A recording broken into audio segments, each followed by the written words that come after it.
নমস্কাৰ আমাৰ মঞ্চত উপবিষ্ট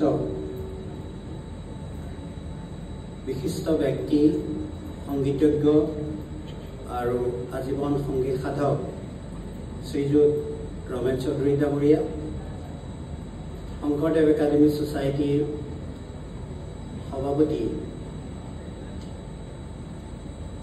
মহোদয় আমাৰ বিশ্ববিদ্যালয়ৰ উপাচাৰ্য মহোদয় আমাৰ মাজত উপস্থিত থকা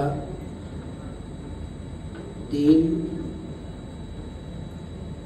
হেড অফ দি দীৰ্ঘ শতিকা জুৰি অসমৰ সংগীত জগতত তেওঁৰ যি অৱদান সেয়া অবিস্মৰণীয়।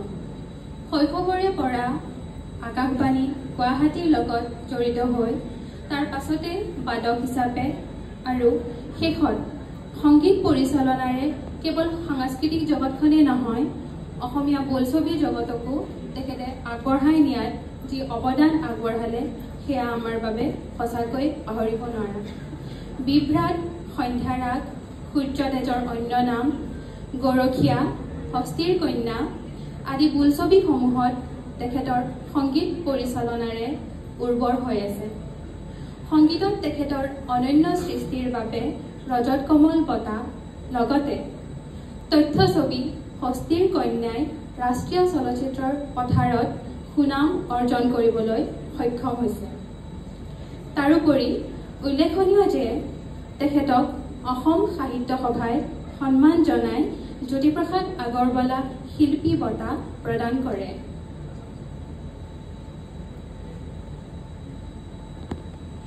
ডক্টৰ ৰমেন চৌধুৰী দেৱক এখন ফুলাম গামোচাৰ সম্ভাষণ জনাবলৈ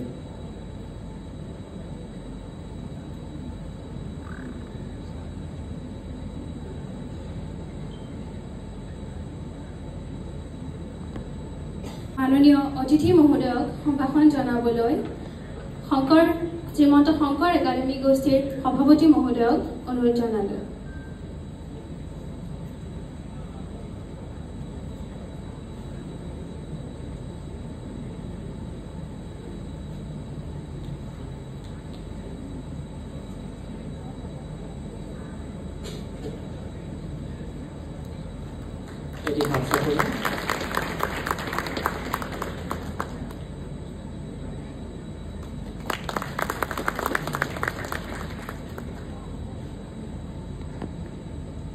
দুআষাৰ বক্তব্যৰে আমাক আপ্লুত কৰিবলৈ অনুৰোধ জনালোঁ।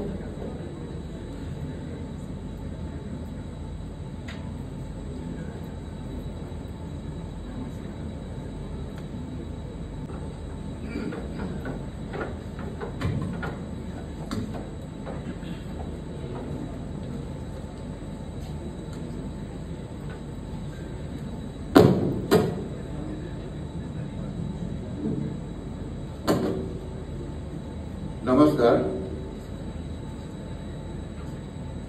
মঞ্চত উপবিষ্ট বিশিষ্ট গণ্যমানী ব্যক্তিসকল নামেই যাৰ পৰিচয় ইতিমধ্যে আপোনালোকক চিনাকি কৰি দিছে। আপোনালোকৰ চিনাকি আৰু প্ৰেক্ষাগৃহত অধ্যাপক, অধ্যাপিকা, ছাত্ৰ ছাত্ৰী আৰু এই বিশ্ববিদ্যালয়ৰ লগত কৰ্মৰত সকলো ব্যক্তিলৈ মোৰ আন্তৰিক শ্ৰদ্ধা জ্ঞাপন কৰিলোঁ। ইয়াত মাতি আনি মোক যি সন্মান প্ৰদান কৰিলে তাৰ কাৰণে মই সকলোকে মই ধন্যবাদ জ্ঞাপন কৰিছোঁ। আজি এটা শুভ দিন।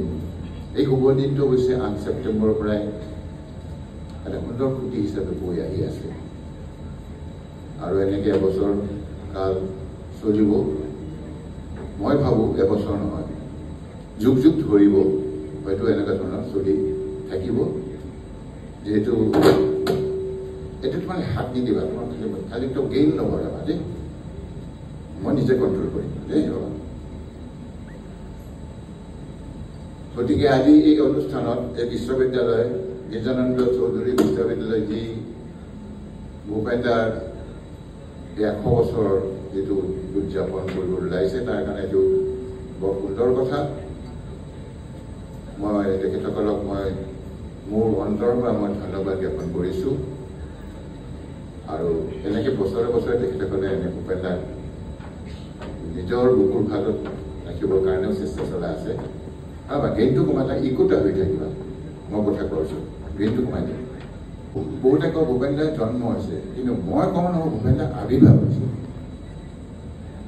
যেনেকৈ চাপ'জ অসমত কিছুমান ব্যক্তি বা কিছুমান সত্তা এনেকৈ আৱিৰ্ভাৱ হৈছিলে আৰু তেওঁলোকে যিখিনি আমাক দি থৈ গৈছিলে, সেইসকল হয়তো সাধাৰণ মানুহ হ'ব পাৰে, ধৰ্মগুৰু হ'ব পাৰে, সংগীতৰ লগত জড়িত মানুহ হ'ব পাৰে, সাহিত্যৰ জগতত জড়িত হ'ব পাৰে।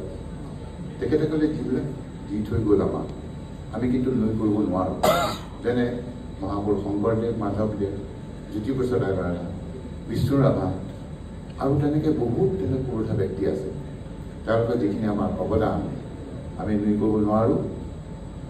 ঠিক তেনেকৈ সুধাকান্ত ভূপেন দাই আমাক যিখিনি দি থৈ গ'ল, সেই গোটেইখিনি আমি চাব গ'লে যিটো কৃষ্টি সংস্কৃতি, বিশেষকৈ সংগীত, ভূপেন দা বুলি ক'লে আমি প্ৰথম সংগীত বা গীতৰ কথা আমি চিন্তা কৰোঁ। সংগীত মানে ভূপেন দা মানে সংগীত, আৰু সংগীতৰ মাজেৰে আমি ভূপেন দাক বিচাৰি পাওঁ।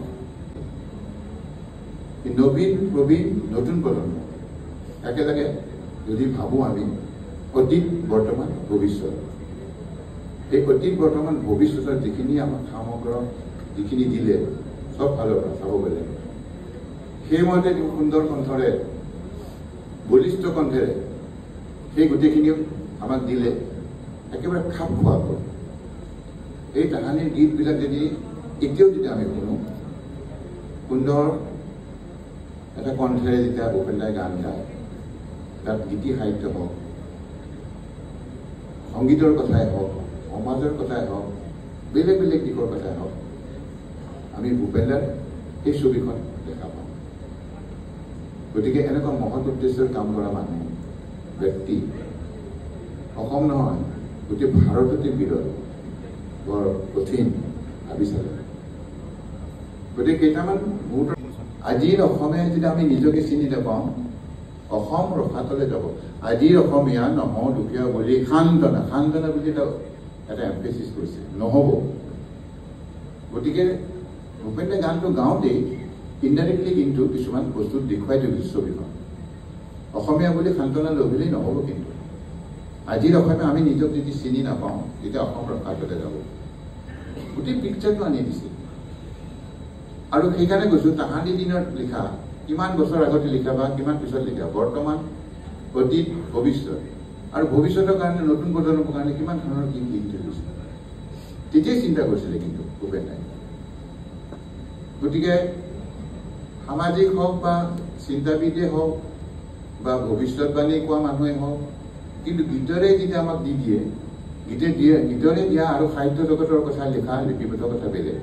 এটা হৈছিল থিয়ৰিটিকেল, এটা হ'ল প্ৰেক্টিকেল। থিয়ৰি হিচাপে গানটো দিছে, আমি কবিতা হিচাপে পঢ়িব পাৰোঁ, কিন্তু ভূপেন দাই সুৰেৰে দিছে। কাৰণটো কি? প্ৰতিটো লাইনে কোনখিনিত আমি সজাগতা হ'ব লাগিব, সেইখিনি কথাও কিন্তু সুৰেৰে বুজাই দি গৈছে। ইমান সহজ কথা নহয়, ভাবিলে আচৰিত নালাগেনে? প্ৰতিটো গীত আপুনি শুনক, নেক্সট এটা গীত শুনক, তাৰ নেক্সট এটা শুনক, দুদিন পিছত আকৌ শুনক। প্ৰতিটো গীতৰ এখন বেলেগ বেলেগ পিকচাৰ, এখন ছবি। গান এটা আপুনি ভূপেন দাই গাব দিয়ক, আৰু যিবিলাকে ছবি আঁকে তেওঁলোকক নিজৰ মনৰ ভাৱেৰে এখন ছবি আঁকিব দিয়ক, কি সুন্দৰ সুন্দৰ ছবি আহি যাব চকুৰ আগত। আৰু সেইবিলাকো হয়তো ক'ৰবাত কৰি আছে, কৰাটো উচিত। ভূপেন দাৰ এতিয়া ছবিৰ কথা যদি ক'ব যাওঁ, প্ৰথম ছবি হ'ল এৰাবাটৰ ফুল। এৰাবাটৰ সাংস্কৃতিক দিশ বা সাংগীতিক দিশ বুলি যিটো কওঁ, তেতিয়াই মানে মনত সোমাই আছিলে, যাৰ কাৰণে এৰাবাটৰ ফুল। শ্ৰীমন্ত শংকৰ একাডেমীত কৰ্মৰত প্ৰধান অধ্যাপিকা ৰূপে, যদিও তেখেত আমাৰ সভাৰ মাজত উপস্থিত নাই, আনগৰাকী বিচাৰক ডক্টৰ জিলমিল বৰা, তেওঁ মিৰ্জাত অৱস্থিত দক্ষিণ কামৰূপ মহাবিদ্যালয় সহযোগী অধ্যাপিকা, লগতে মুৰব্বী অধ্যাপিকা। গতিকে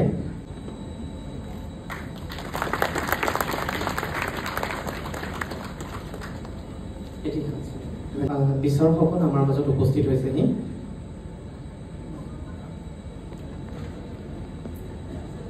তেওঁলোকক সম্বৰ্ধনা জনাব আমাৰ বিশ্ববিদ্যালয়ৰ অধ্যাপিকা ডক্টৰ স্মৃতিৰেখা চন্দা দাস মেমে। তেখেত হৈছে professor Dilip Kumar Kalita, Anandaram Barua Institute of Language Arts and কালচাৰৰ তেখেত ফৰ্মাৰ ডাইৰেক্টৰ।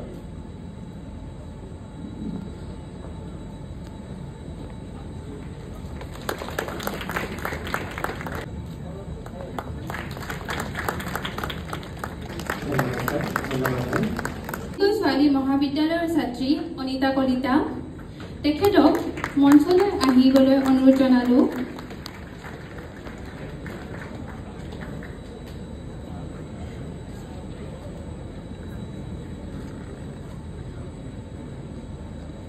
অনিতা কলিতাক পুৰস্কাৰ প্ৰদান কৰিবৰ বাবে আমাৰ বিশিষ্ট অতিথি ডক্টৰ ৰমেন চৌধুৰীদেৱক অনুৰোধ জনালোঁ।